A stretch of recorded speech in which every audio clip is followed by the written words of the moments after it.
Au nom du Père, du Fils et du Saint-Esprit, ainsi soit-il. Mes bien chers frères, c'est une très grande solennité dans l'Église aujourd'hui, sur toute la planète, la fête du Saint-Sacrement. La fête du bon Dieu qui nous aime et qui vient à nous. Mais pour aborder cette fête, il y a un préalable. Et ce préalable, c'est la foi. La foi, c'est-à-dire tout simplement l'acceptation de ces vérités invisibles que Dieu nous a révélées. Et spécialement aujourd'hui, cette grande vérité de la présence de Dieu lui-même, notre Créateur, dans cette petite hostie, cachée sous l'apparence du pain et du vin. Nous le croyons car le Christ, dans l'Évangile, l'a annoncé à plusieurs reprises très clairement et a fait de très nombreux miracles pour attester la vérité de cette présence réelle du Christ dans l'Eucharistie. C'est le préalable. Il faut apporter notre foi, l'intelligence qui sait reconnaître la véracité de la parole de Dieu. Nous ne croyons pas comme ça au hasard, sur des légendes, des mythes. Nous croyons parce que le Christ a apporté des preuves de sa divinité, et des preuves en grand nombre. Et alors, l'intelligence humaine, qui est face à toutes ces preuves, va s'incliner, sans comprendre même le fond du mystère révélé, mais on va s'incliner, on va dire « je crois ». Seigneur, vous méritez ma foi. Ça, c'est le préalable. Et Jésus, dans l'Évangile, a dit « ceci est mon corps, ceci est mon sang ». Et pendant la messe, le prêtre, qui a justement, par son ordination sacerdotale, a reçu ce pouvoir, transmis de prêtre en prêtre, par cette imposition des mains et ce sacrement de l'ordre, transmis depuis 2000 ans. C'est le pouvoir que le Christ a lui-même transmis à ses apôtres et les apôtres a transmis à leurs successeurs. C'est exactement le même pouvoir du Christ qui fait que lorsque vous venez au confessionnal, confiez vos fautes, votre culpabilité au bon Dieu, le prêtre va vous donner le pardon de vos péchés au nom du Christ. Et c'est le Christ lui-même qui va vous purifier de ce péché. Mais bien, chers frères, vous le voyez, tout ceci est dans l'Évangile, tout ceci est révélé.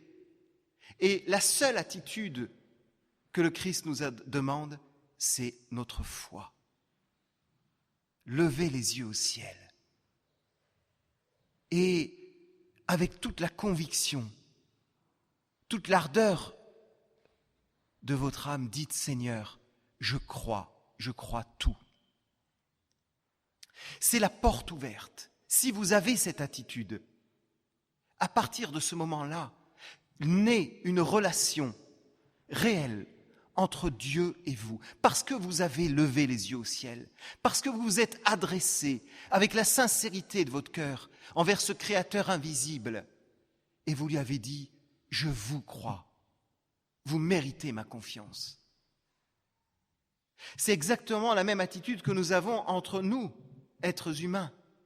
Vous le savez bien, lorsque quelqu'un vous regarde dans les yeux et vous dit « Je te fais confiance, je te crois et je compte sur toi », naît une nouvelle relation entre vous. Voilà la foi, voilà la porte d'entrée. Et c'est la porte d'entrée sur quoi? Comme, voyez, cette porte ouverte au fond de l'église.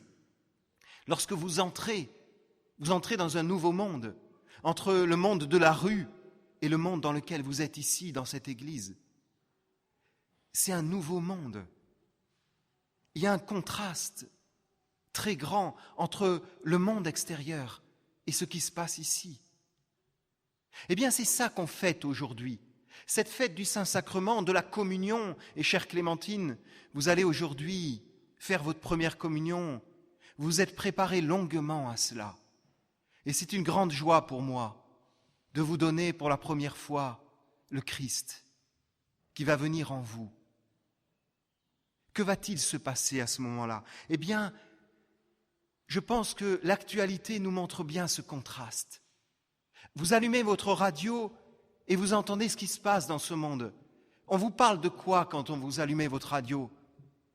On vous parle de l'Ukraine, de la Russie, de la guerre, de l'Iran, d'Israël, de la Palestine, du Soudan, du Congo, du Yémen, de Taïwan.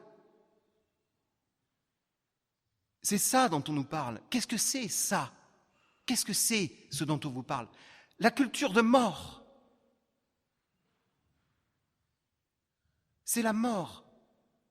Et si on regarde ce qui se passe en France, on vous parle de quoi ? Des débats à l'Assemblée nationale sur les lois qui pourraient mettre à la mort, l'euthanasie.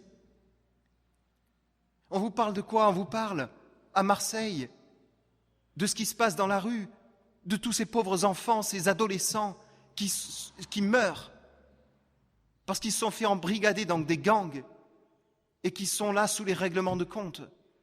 C'est la mort. Tant de morts. Et c'est de cela dont on nous parle. Ça, c'est la rue, c'est l'extérieur. Et vous entrez dans cette église et vous écoutez ces paroles du Christ. Quel contraste! Je vous donnerai la vie éternelle. Celui qui mange ma chair et boit mon sang demeure en moi. Et je suis la vie. Et je vous transformerai de l'intérieur.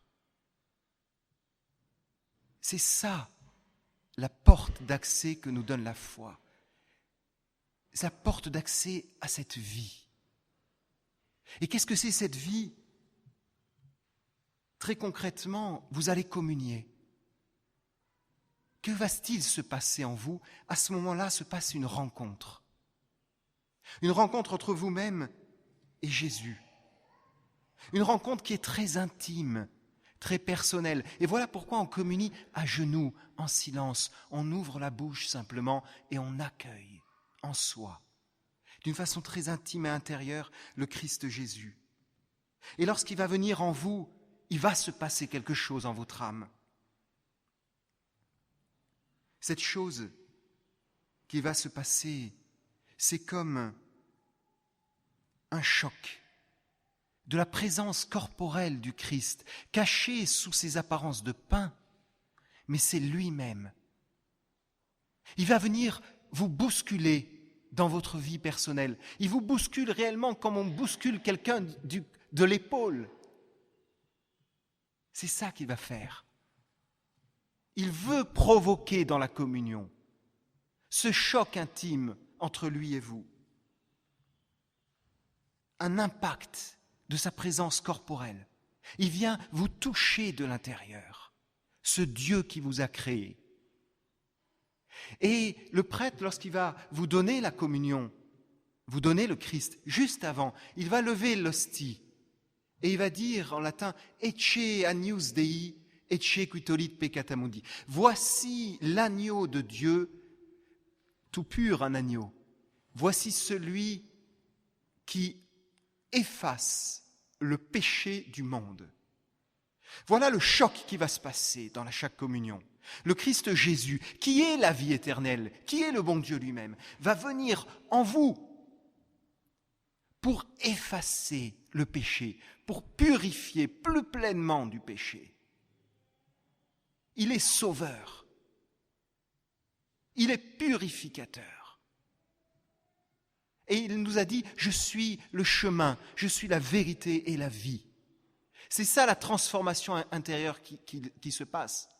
Jésus vous prend par la main, parce qu'il est le chemin, et il va ne plus vous lâcher de cette main. Et il va vous guider. Et il faudra simplement, dans votre vie, que vous vous laissiez guider par le catéchisme, par l'enseignement du Christ, par cette présence quotidienne. Je suis le chemin. Mais il dit aussi, je suis la vérité. Eh bien, oui, il vient nous redresser, parce qu'il est vrai. Il n'est pas mensonger, Jésus. Il est franc, il est direct. Et vous le voyez dans l'Évangile. Eh bien, il vient aussi nous bousculer dans notre vie pour nous enlever du fond de notre âme ces sortes, vous savez, d'hypocrisie un petit peu qu'on a, de pharisaïsme, de mensonges, vous voyez, à moitié cachés qu'on a en nous. Et il vient nous rendre tout simple, franc. Voilà ce qu'il fait. Voilà ce dont le monde a besoin. Cette communion, mes bien chers frères, pour conclure, est donc bel et bien, pour notre monde actuel, qui est dans la culture de mort, la communion est bel et bien la source de cette purification intérieure des cœurs qui nous donne l'humilité contre l'orgueil, cette source de la vie, cette source enfin de la vraie charité, de ceux qui fondent la civilisation chrétienne, cet amour profond que le Christ nous montre comme exemple en se donnant sous la forme de peu de pain et de vin. Et en fait, c'est lui, il se donne à nous. Voilà, mes bien chers frères, en quoi cette fête d'aujourd'hui, fête Dieu, fête du Saint-Sacrement, est fondatrice d'une civilisation qui n'est pas la civilisation française, qui est bien au-delà, qui est la civilisation chrétienne.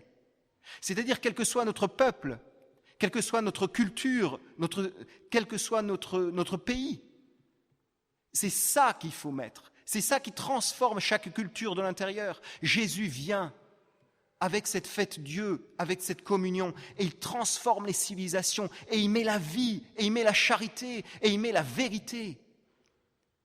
Voilà ce dont le monde a besoin. Alors, mes chers frères, nous allons partir en procession tout à l'heure, à la fin de cette messe.